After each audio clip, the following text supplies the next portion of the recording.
So, very good morning, class 10th. As earlier, we have finished our topic profit and loss account and the trading account. And today we are going to start with the balance sheet. Okay. Balance sheet का क्या मतलब है? Balance sheet means if we talk about, so balance sheet means a financial statement. Balance sheet is a financial statement which sets the assets and liabilities. Right एक trading और non trading company की assets and liabilities sets it sets the assets and liabilities of a trading और non trading company. ठीक है. Balance sheet is a statement. Balance sheet is a statement which shows the financial position of the business. क्यों? क्योंकि balance sheet में क्या show किया जाता है? अपनी एसेट्स शो की जाती है और क्या किया जाता है? लाइबिलिटीज शो की जाती है कि कितनी आपकी एसेट्स है और कितनी आपकी लाइबिलिटीज है. ठीक है. उसके बाद अगर हम बात करें, the balance sheet is a statement of the financial position of a concern on a given date. And अगर उसके कैरेक्टरिस्टिक्स की बात करें कि बैलेंस शीट में और कौन कौन सी चीजें होती हैं, तो बैलेंस शीट जो होता है it's used to prepare at on a particular date. Even a single transaction will make a difference in this content. Thus the significance of the word is on means अगर हम बात करें तो it is prepared only after the preparation of profit and loss account. जैसे हमने आपको बताया था प्रॉफिट एंड लॉस अकाउंट हम बनाते हैं. Suppose this is profit and loss account, particular amount, particular amount. Okay, ये आ गया बेटा. ये तुम्हारा मान लो हो गया प्रॉफिट एंड लॉस अकाउंट. ठीक. अब यहां पे तुमने क्या किया? यहां पे तुमने प्रॉफिट एंड लॉस का आंसर निकाला. और प्रॉफिट एंड लॉस का आंसर क्या होता है? Tell me fast. Profit and loss का आंसर क्या होता है? बताइए. Ma'am net profit net loss. Very good. Net profit या फिर net loss. Okay, net profit या फिर नेट लॉस. तो मान लीजिए आपका इसमें नेट प्रॉफिट आया. ठीक. ये कैसे ट्रांसफर किया जाता है मैं आपको बताने जा रही हूं, क्योंकि मैंने आपको कहा कि it is prepared only after the preparation of profit and loss account. ठीक. कैसे? जब हमने पीएल बनाया तो सपोज हमारा नेट प्रॉफिट आया, यहां हम लिखते हैं ना टू नेट, यहां पे सारी चीजें आ गई. अब यहां पे हमारा आया to net profit which we have to transfer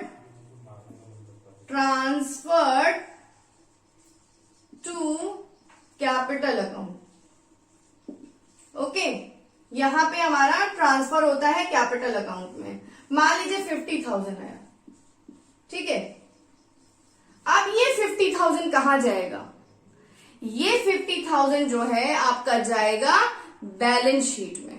ठीक है. जब हम ट्रेडिंग बनाते थे और ट्रेडिंग अकाउंट का जब हम वो निकालते हैं बैलेंस, तो वो कहां आता है?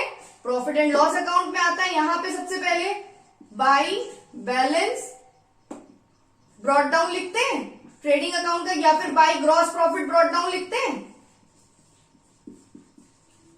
ठीक है. ट्रेडिंग अकाउंट का बैलेंस निकाला, ग्रॉस प्रॉफिट आया, वो हमने ट्रांसफर किया प्रॉफिट एंड लॉस के क्रेडिट में. ठीक. अब उसके बाद प्रॉफिट एंड लॉस बनाया. प्रॉफिट एंड लॉस का जो बैलेंस आया या नेट प्रॉफिट या नेट लॉस, वो कहां जाएगा? वो जाएगा हमारा बैलेंस शीट में. ठीक है. कैसे वो हम अभी आपको बताएंगे. सबसे बस एक चीज आपको ध्यान रखनी है कि balance sheet means financial statement which sets out the assets and liabilities of a trading और non trading company. Balance sheet is a screen picture of the financial position of a business.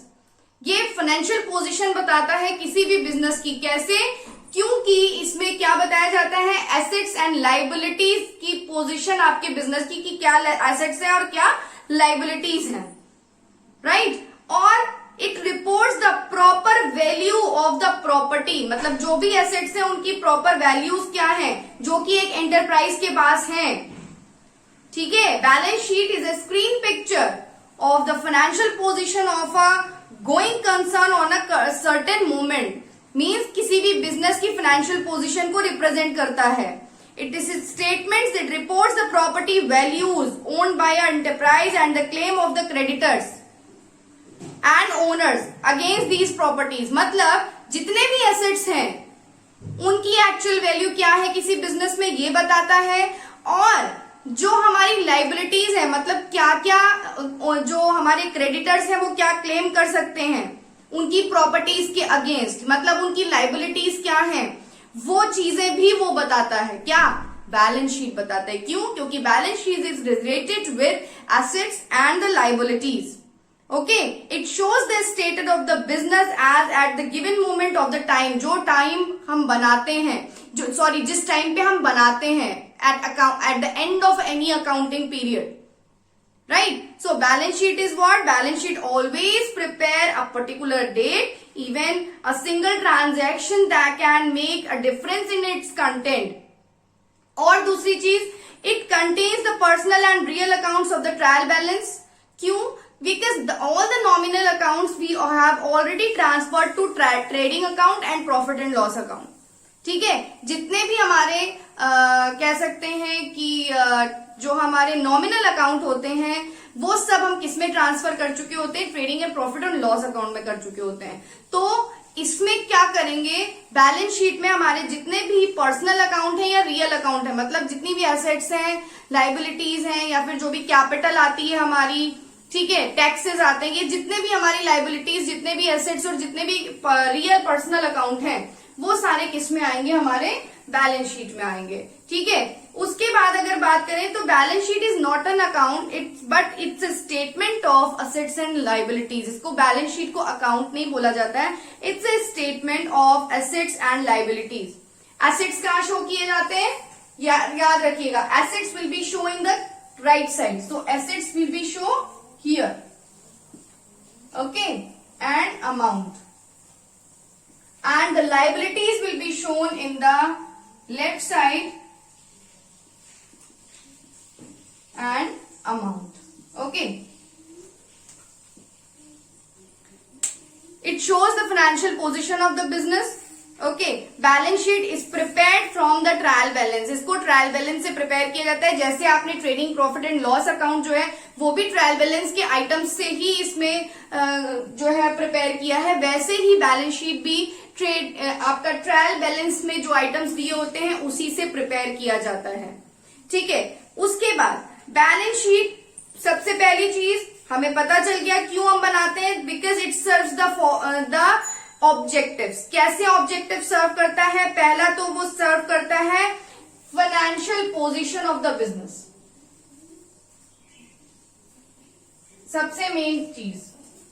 अगर कभी पूछा जाए what it shows या main objective क्या है balance sheet बनाने का, तो the main objective of preparing the balance sheet is financial position, to consent to calculate, और you can say to know the financial position of a business, because it shows the financial position of the business. Okay, first point. And it helps the investors to know the earning capacity and the financial health of the firm. Suppose आपको किसी company में invest करना है, ठीक है, आपको किसी company में अपना पैसा लगाना है ताकि आप प्रॉफिट कमा सकें, ठीक, तो उसके लिए आपको सबसे ज्यादा किस चीज की जरूरत पड़ेगी? क्या जानने की जरूरत पड़ेगी कि वो बिजनेस चल रहा है कि नहीं, उस बिजनेस की फाइनेंशियल पोजीशन क्या है। हम अगर पैसा लगाएंगे तो ऐसा तो नहीं है कि हमारा पैसा डूब जाएगा, ठीक है, तो उस चीज को ये इन्वेस्टर्स को हेल्प करता है to know the earning capacity and the financial health of the firm. So पहला हो गया आपका फाइनेंशियल पोजीशन,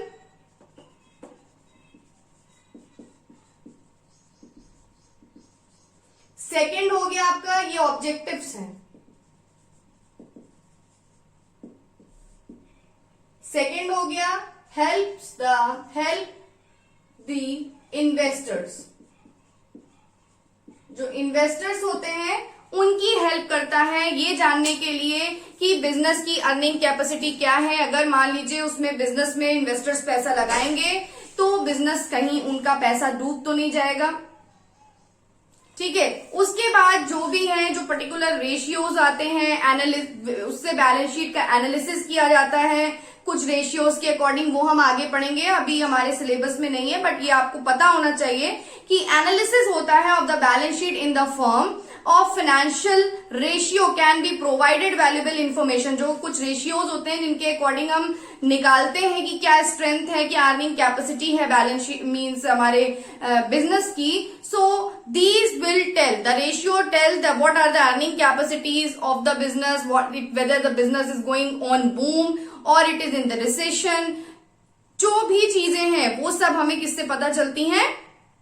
बैलेंस शीट से। ठीक है, तो they give the valuable information about the financial strength and repaying capacity of the firm. मतलब business जो है वो अपने रीपे कैसे कर पाएगा, मतलब अपने द्वारा लिए गए पैसे को उसको दोबारा से पेमेंट कैसे कर पाएगा। ठीक है, तो ये चीजें हो गई आपकी बैलेंस शीट की। So balance sheet is very important financial statement for the owners of a company. However, you can say a single balance sheet is not sufficient in a comparison of balance sheet of several years. तो हम क्या करते हैं, हम हमारे पास कई चीजें होती हैं, बहुत सारे टूल्स होते हैं जिससे फाइनेंशियल एनालिसिस किया जाता है। ठीक है, बहुत सारे टूल्स होते हैं जिनसे फाइनेंशियल एनालिसिस किया जाता है, मतलब जो बैलेंस शीट हम बनाते हैं उसको कैसे हमें पता चलेगा कि हमारा बिजनेस इस साल अच्छा हुआ है कि पिछले साल अच्छा हुआ है। तो वो सब चीजें आपके सिलेबस में है नहीं बेटा, लेकिन फिर भी बता रही हूं। क्यों? क्योंकि पता होना चाहिए। ठीक है, कैसे हम कंपैरिजन करते हैं। सपोज हमने इस साल बनाया, ठीक है, इस साल हमने बनाया और हमें पता, हाँ, तो हमें कैसे पता चलेगा कि पिछले साल जो हमने काम किए थे वो इस साल बेटर हुए हैं या पिछले साल ज्यादा बेटर थे। ठीक है, जो हमने स्ट्रैटेजीज इस समय अप्लाई की हैं वो पिछले साल से बेटर हैं कि नहीं है।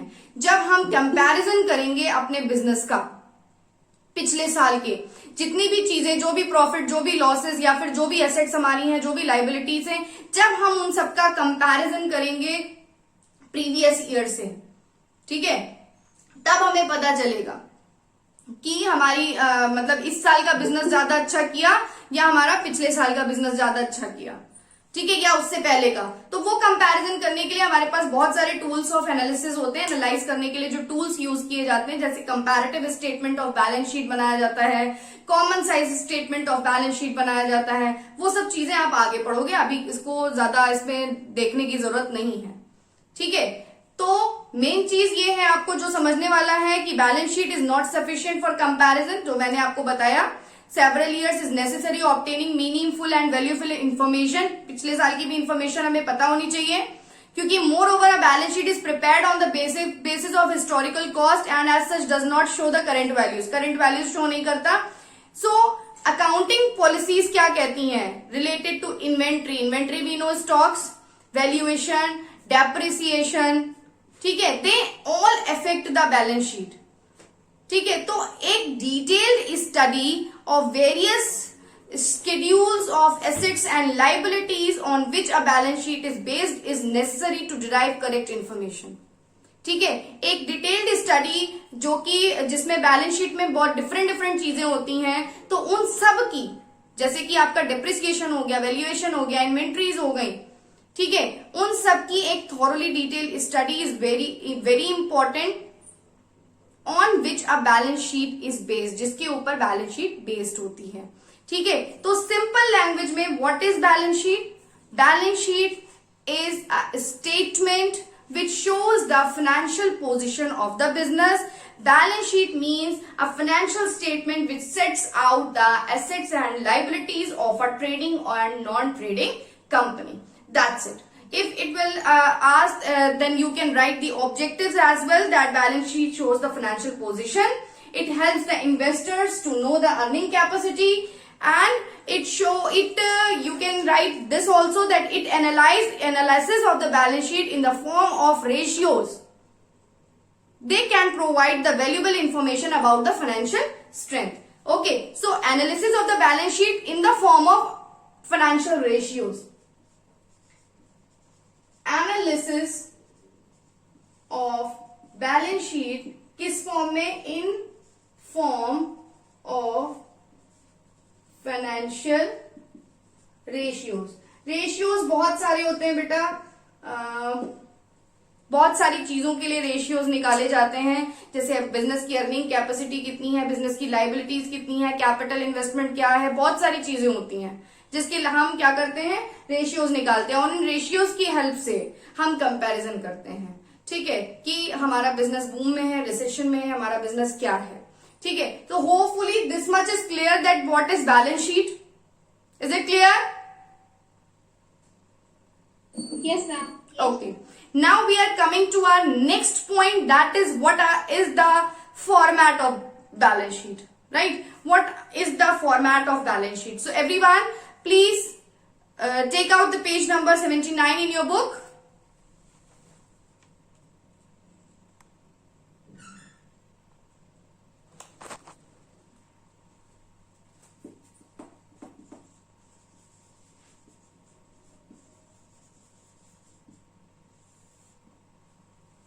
We have to make the format of balance sheet. So balance sheet, first we have to write this balance sheet on center.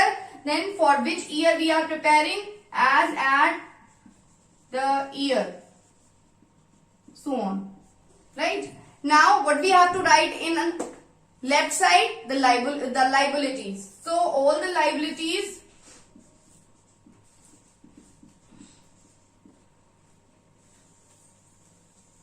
will be written in the left side, then amount, then assets in the credit side, then amount. Okay, so in this way we used to prepare the format. Now what the things will come in in the balance sheet? So first of all, in liabilities, what we have to write? Current liabilities. All the current liabilities we have to write, right? So current liabilities,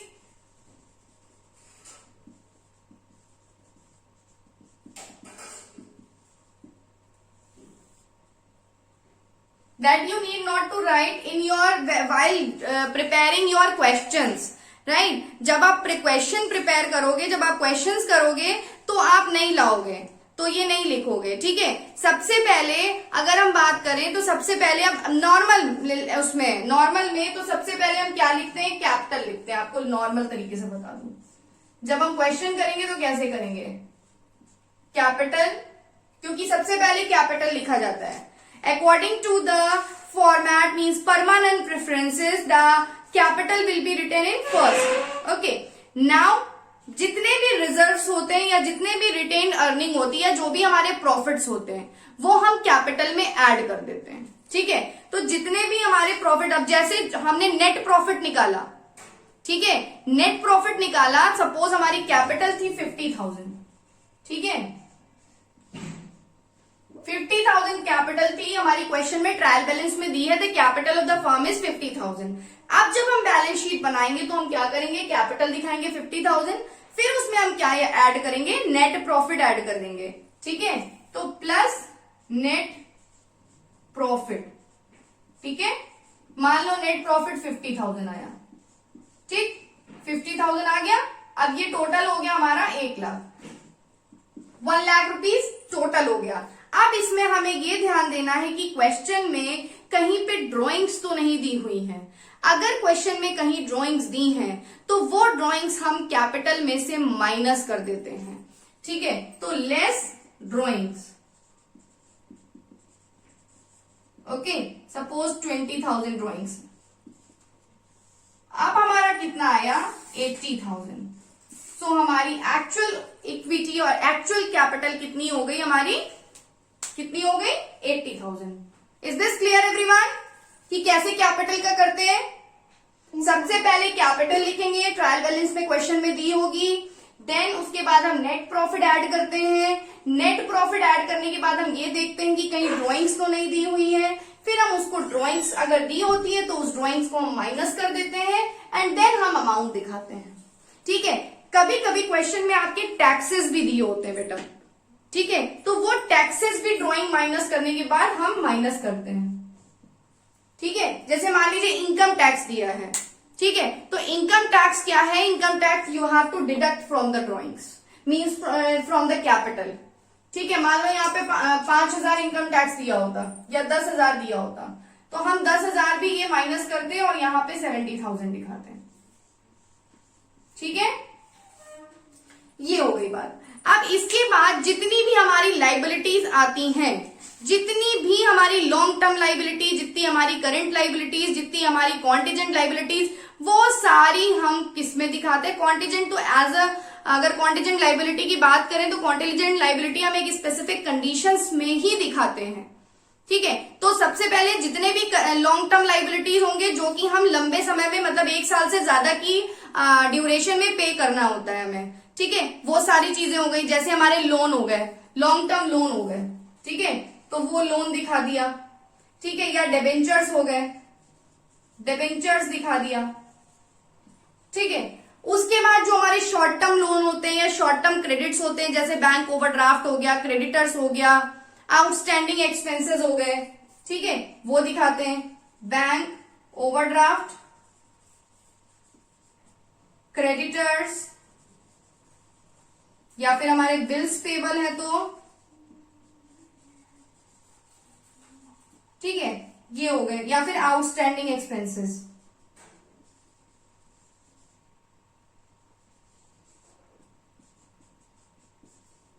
okay, सो ये सारी चीजें हम दिखा देते हैं।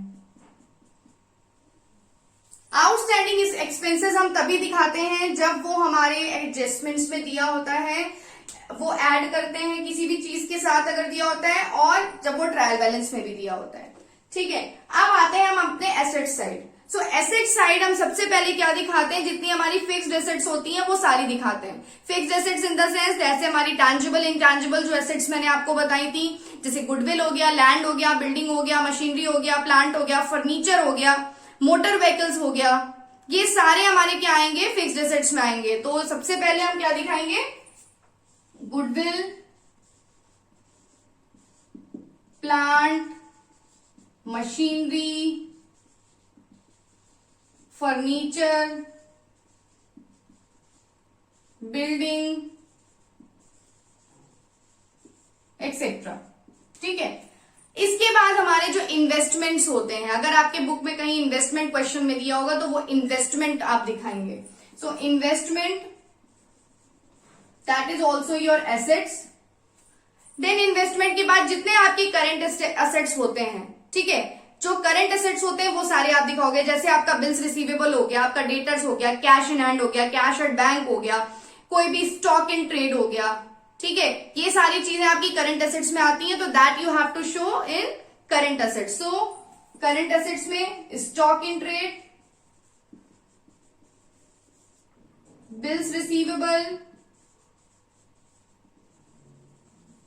Debtors, bill, cash in hand, cash at bank etc. Okay, and afterward you have to see one more thing that अगर आपका कोई क्लोजिंग स्टॉक, हालांकि स्टॉक इन हैंड मैंने यहाँ पे लिख दिया है, लेकिन फिर भी आपको बताना चाहूंगी कि अगर आपके क्वेश्चन में closing stock at the outside of the trial balance दिया है तो उसको भी यहां शो किया जाता है, और अगर इनसाइड दिया है तो भी बैलेंस शीट में तो शो होता ही है। ठीक है, अगर इनसाइड दिया होता है तो हमारे ट्रेडिंग अकाउंट में शो नहीं किया जाता है, इसका मतलब होता है दैट इज ऑलरेडी एडजस्टेड। लेकिन अगर वो आउटसाइड दिया है तो हम ट्रेडिंग अकाउंट में उसको कंसिडर करते हैं, और बैलेंस शीट में बोथ कंडीशंस में ही हमारे बैलेंस शीट के एसेट्स में वो स्टॉक आता है, तो यहां लिखेंगे closing stock.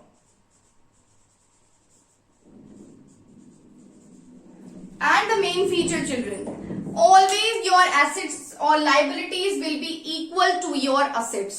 Okay, liabilities will be always equal to your assets, right? So this you have to learn and this you have to understand that हमेशा अगर आपका क्वेश्चन में आपकी एसेट्स और लाइबिलिटीज इक्वल नहीं आ रही है, दैट मीन्स आपसे कहीं पे गलती हो गई है। आप ये चेक करने का एक बहुत बढ़िया पॉइंट होता है कि आपकी जो एसेट्स और लाइबिलिटीज है, यानी आपका क्वेश्चन पूरा सही है। किस बेस पे आप चेक कर सकोगे? इस बेस पे चेक कर सकोगे कि आपका एसेट्स और आपका लाइबिलिटीज दोनों इक्वल आएगा। अगर 50,000 एसेट्स आ रही है तो लाइबिलिटीज भी 50,000 ही आएगी। इन केस अगर कहीं गलती होती है तो they will not be equal. So here you can check it out that whether there is any mistake or not. Okay, so in this way you have to prepare.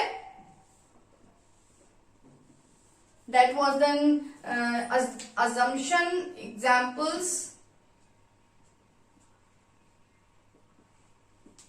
Right. Here after that you have to do the total also. Okay, and by this total you will be know what is the assets of your company and the liabilities of the company. So hopefully this much is clear. Thank you, children.